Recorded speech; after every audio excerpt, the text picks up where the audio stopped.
This session, senators worked within tight budget targets to fund the state's programs and priorities. For some, that meant making compromises or trade-offs. For others, it meant looking for ways to prevent the misuse and waste of the tax dollars the state does have. Republican Senator Jordan Rasmusson focused on both this session, and he joins me now. Senator, thank you for being here. Great to be with you. Now, Senator, earlier this year, you had a hearing on the program integrity and fraud prevention within the Minnesota Department of Human Services, or DHS. What did you find? It was the first opportunity that I had as a co-chair of the Senate Human Services Committee, and I had been hearing a lot of concerns from Minnesotans about waste, fraud, and abuse. And unfortunately, Minnesota has a fraud problem. And so we brought in the Office of the Legislative Auditor and the Department of Human Services to talk about human services fraud.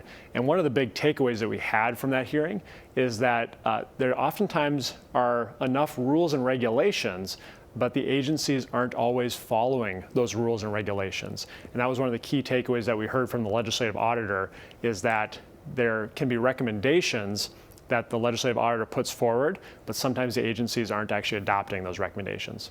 And that sounds probably exactly why you introduced Senate File 263, which requires the OLA, or the Office of the Legislative Auditor, to report to the legislature annually on whether an audited entity has implemented its recommendations. So where does that bill, Senate File 263, stand now?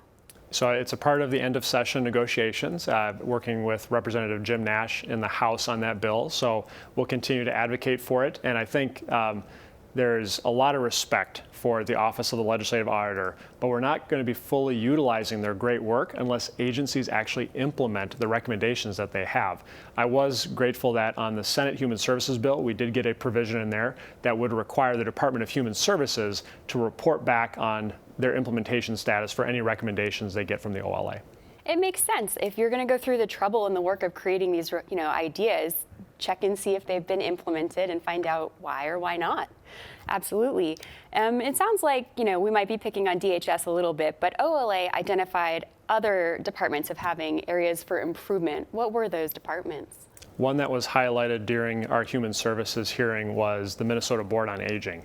And they do some really important work, including helping get meals to seniors. But unfortunately, they were missing out on a bunch of site visits and weren't able to verify that many seniors were actually getting the meals that the agency was getting billed for. And so we had the opportunity to talk about those issues, and we also had the Board on Aging come and address what they're doing to address the challenges that the OLA found for them. That sounds great. If your caucus's ideas on how to counter fraud, waste, and abuse were adopted, how much money would you anticipate that could save the state? It's tough to know exactly how much waste, fraud, and abuse would be prevented. I will say early on in session, Senate Republicans identified more than $600 million in what we called wasteful spending. And we've seen actually some of these policies get adopted. For example, the nearly $200 million that was set aside to look at creating a passenger rail between the Twin Cities and Duluth. It looks like Democrats are realizing that project's not going to go forward, and we're able to realize those savings and put it towards other needs that Minnesotans have. That's great to hear that, you guys are working together and they're responding to some of the things you're bringing up. Something else that you've brought up is that when it comes to saving the state money and balancing the budget, Minnesota's program that offers health care to undocumented residents. Now, some of the program's supporters, like the Minnesota Hospital Association, say that in the long run, the program gives us financial benefits because it keeps people out of the emergency room and it limits severe cases. So how do you respond to comments like that? I think, unfortunately, this taxpayer-funded healthcare for illegal immigrants is a really inefficient way to help our healthcare system here in Minnesota, because that program isn't eligible for a federal match. Versus if we were to take that funding and redirect it to help out Minnesota nursing homes, disability services, bring up Medicaid rates for rural hospitals, we get a dollar-for-dollar match. And so we're leaving hundreds of millions of dollars on the table that we could use to help our healthcare system and disability service system here in Minnesota. I think one of the other big concerns that I have is the explosion in enrollment that we've seen in this program.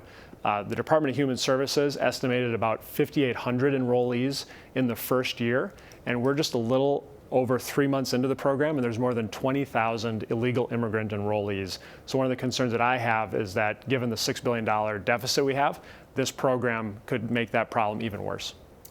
Speaking of cuts and funding, the funding for the MinnesotaCare program hasn't seen any cuts, while other programs that benefit from state funding, like disability services or nursing homes, are seeing cuts. So talk to me about how those cuts, what do they look like in your community and others like it?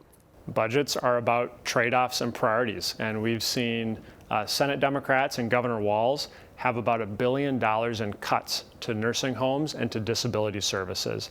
And what I'm hearing from the area that I represent is that this could mean the closure of rural facilities. It could mean for families who have a loved one with disabilities that services aren't available in their area. And so that's been a big priority for Senate Republicans, is looking at how we can soften the blow of the $6 billion deficit that was created by 2 years of a spending spree. Yeah, I know you've mentioned in other interviews that it could require people who've lived in your area for their whole life to travel an hour away or so to get the services that they need, like for the nursing homes. That's right, and it can mean that they no longer are close to family, they're no longer close to the church that they've been a member of for decades. And so especially in rural areas, we feel that when these nursing homes close or reduce services, because there isn't one just across the street, they might have to leave the community that they've lived in for their entire life. The Senate is moving quickly, I think, relatively through its omnibus bills, but at the end of the day, it has to reconcile its work with the House and with the governor. So do you have any concerns about where we are in this part in the process or what's next?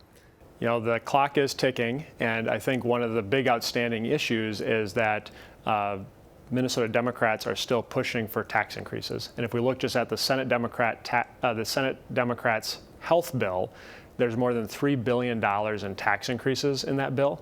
And I think Republicans, we're listening to Minnesotans, and they've said that they pay enough in taxes. And we need to prioritize their family's budget and not the state government budget. And so I think if Democrats are willing to back away from tax increases on Minnesotans, that will help us wrap up session and get to a budget. Now, Senator, a place where you found support across the aisle and across bodies is the state's housing shortage.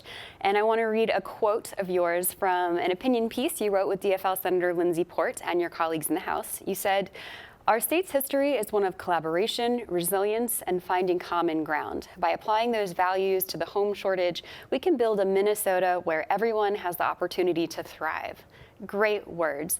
Do you feel like, now that we're towards the end of the session, that the Housing and Homeless Prevention's omnibus bill lived up to those ideals that you wrote about? Senator Port and I and our colleagues over in the House, we're still working on making sure that there's meaningful housing reform that gets passed this session. One initiative that did pass off the Senate floor, which I was happy to work on, is making sure that cities can't force families into a homeowners association.